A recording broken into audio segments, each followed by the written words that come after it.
1 தெசலோனிக்கேயர் 5:22 எல்லாவற்றையும் சோதித்து பார்த்து நலமானதை பிடித்துக் கொள்ளுங்கள். 22 பொல்லாங்காய் தோன்றுகிற எல்லாவற்றையும் விட்டு விலகுங்கள். 21 எளிதான மொழிபெயர்ப்புல பாத்தீங்கன்னா போட்டிருக்குது, நல்லவற்றை வைத்துக் கொள்ளுங்கள். நல்லதா இருக்கிறது உங்ககிட்டயே வச்சுக்கோங்க. எல்லா வகையான தீமைகளில் இருந்தும் விலகி இருங்கள். அந்த பக்கம் போகாத, குறை சொல்ற பக்கம் போகாத. Praise the Lord, brother. அவனுக்கு என்னாச்சு தெரியுமா? எவனுக்கு என்ன எனக்கு என்ன? ஃபர்ஸ்ட் பிரைஸ் தி லார்ட் போட்டுறது. ஸ்தோத்திரம் சிஸ்டர், நல்லா இருக்கீங்களா? நல்லா இருக்கு. அவங்களுக்கு என்ன ஆச்சு தெரியுமா? பேசவே பேசாதீங்க.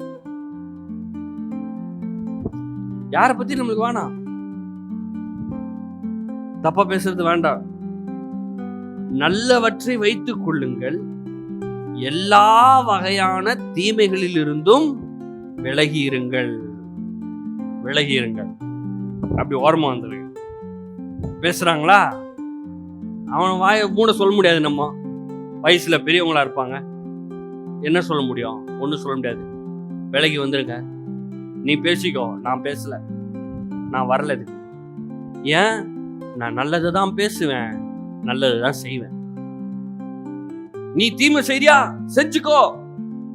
என் அப்பா என்ன பாக்குறாரு, எனக்கு உயிர் கொடுத்தவர் பார்த்துட்டு இருக்கிறாரு. எனக்கு உயிர் யாரு கொடுத்தாங்க? மூச்சு ஓடிட்டு இருக்கா உள்ள, எல்லாம் இங்க உட்காந்துட்டு இருக்கோம்ல. காலையில எந்திரிச்சு இப்படி கட்டில இருந்து காலை கீழே கால் வேலை செய்தே, வேலை செஞ்சிச்சா இல்லையா? எல்லாருக்கும் வேலை செஞ்சு, அதனாலதான் இங்க வந்திருக்கீங்க.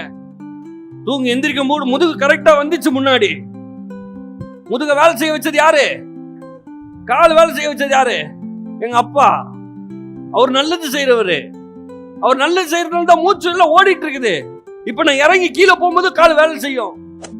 நாளைக்கு வேலைக்கு போகிறதுக்கு எனக்கு உயிர் இருக்கும், இந்த காலம் இருக்கும். அவர் சொல்றாரு, தீமை செய்யாத, நன்மை செய். அவர் சொல்றதுதான் முக்கியம்.